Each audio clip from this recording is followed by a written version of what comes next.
सभी को धन्यवाद देना चाहता हूँ। सभी लोगों ने मुझे एक मौका दिया यहाँ पे बोलने का, और जो भी मैं बोल रहा हूँ उसको पॉइंट टू भी नोटेड करना। जो हकीकत है वही बोलूँगा, घुमा फिरा के किसी की प्रशंसा नहीं करूँगा कि ये वो चीज़ है या नहीं है। आसपास के पूरे एरिया के अंदर मतलब 20-20 किलोमीटर मतलब 400 वर्ग किलोमीटर के अंदर एक ये ऐसा स्कूल है जो सबसे बेस्ट है। मैं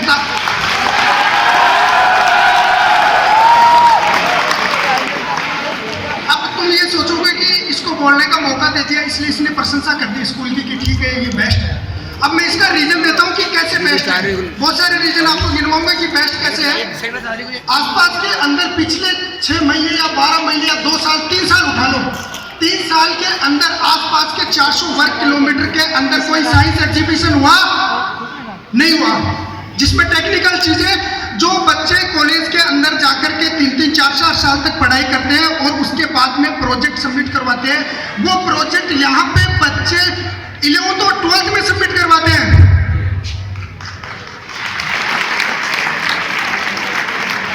जो चीजें बच्चे कॉलेज में जाकर के 4 साल की फीस देकर के फिर बाद में टेक्निकल चीजें सीखते हैं, एग्रीकल्चर इंस्ट्रूमेंट बनाना सीखते हैं, ट्रैफिक कंट्रोलर सिस्टम सीखते हैं, ये सारी चीजें यहाँ पर केवल 11th-12th के बच्चे बना देते हैं।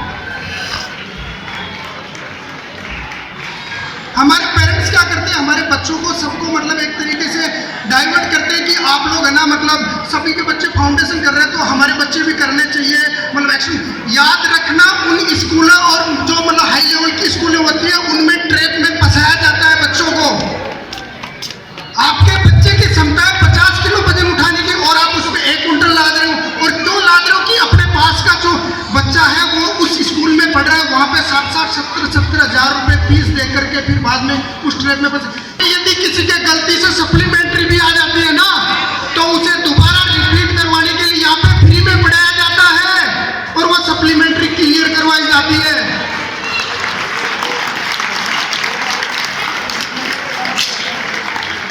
इस ट्रैप के जाल के अंदर लोग फंसते जा रहे हैं, IITs, IIM, एम्स इस चक्कर में बदले। अरे साहब नींव मजबूत करो, नींव मजबूत होनी चाहिए, उसके बाद में बिल्डिंग का स्ट्रक्चर मजबूत होगा।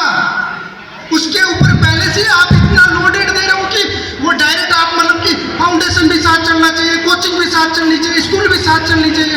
अरे साहब टाइम है, उसको 1 साल एक बार 12th की अच्छे से परीक्षा तो दे लेने दो, उसके बाद में करवा लेना जो करवाना हो। अभी रिसेंटली गवर्नमेंट ने अनाउंसमेंट किया है कि यदि आपका IITs, IIMs इनमें यदि सिलेक्शन हो जाता है और 12th के अंदर 75% से कम मार्क्स है ना तो आपको एडमिशन नहीं मिलेगा, क्योंकि गवर्नमेंट ने लागू कर दिया ये चीज कि आपके 12th में 75% होने चाहिए।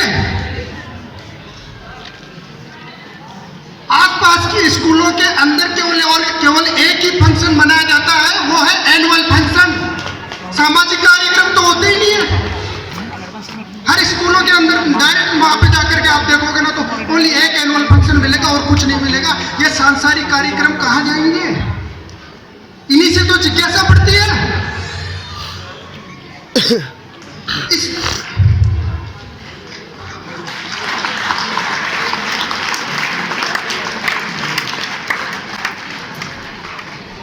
हमारे आसपास के अंदर यही सोच रखा है कि इंग्लिश मीडियम बच्चा इंग्लिश बोलना चाहिए। अरे प्रैक्टिकल नॉलेज तो है ही नहीं, इंग्लिश बुलवा करके करोगे क्या सब सारे।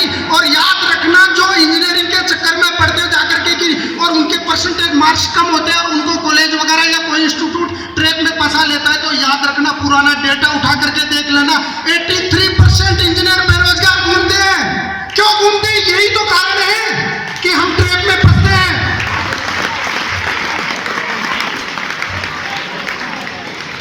उन जो बड़ी स्कूल है उनके जाकर के डेटा उठा के देखना, उनमें कहीं तुम्हें रिकॉर्ड नहीं मिलेगा कि हमारे स्कूल से कितने बच्चे गवर्नमेंट सर्वेंट बने हैं। इस स्कूल के अंदर आपको डेटा मिलेगा कि कितने बच्चे गवर्नमेंट सर्वेंट हैं, क्योंकि ये हर बच्चे पे ध्यान देते हैं लास्ट तक। उन स्कूलों के अंदर जाकर के पूछ लेना, यदि क्लास में 600 बच्चे बैठे हैं तो उनमें से 300 बच्चे बैठे हैं तो नाम नहीं मालूम होता, टीचर पढ़ा करके निकल जाता है।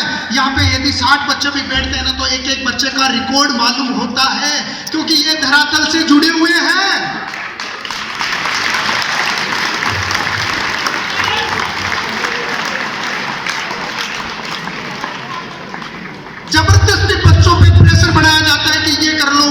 नहीं, जो कर रहे हो वही ठीक है।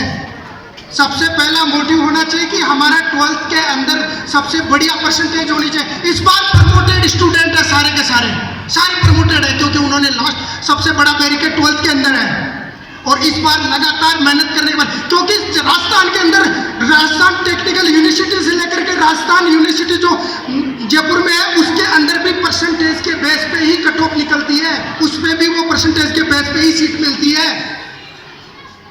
इंट्रेंस एग्जाम देने के लिए गवर्नमेंट बाद में आपको 12th के बाद में महीना 2 महीना देती है, उसमें करो ना तैयारी, फिर आराम से 1 साल बढ़िया तरीके से तैयारी करके फिर सिलेक्शन दो के साथ में ही सब कुछ सारा काम साथ में कर लोगे तो फिर बचेगा ही क्या।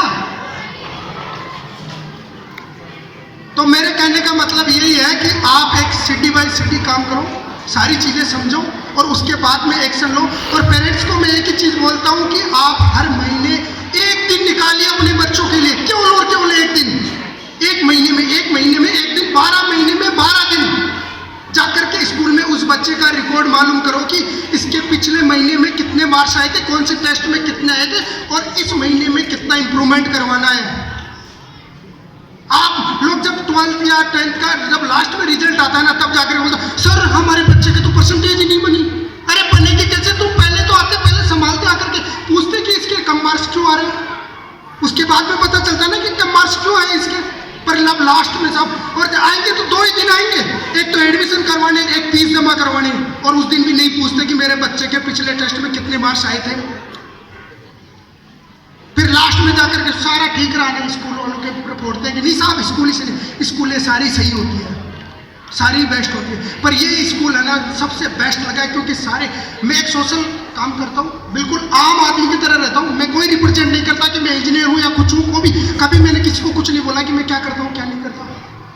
पर मैं एक पे मतलब एक तरीके से बहुत ही बेस्ट तरीके से मैं नजर डाल के रखता हूँ कि किसके घर के अंदर कौन सर्वेंट है कौन नहीं है, और यदि ये घर पीछे जा रहा है तो क्यों जा रहा है, क्या कमी है इस घर के अंदर कि ये पीछे जा रहा है, और ये आगे बढ़ रहा है तो क्यों बढ़ रहा है।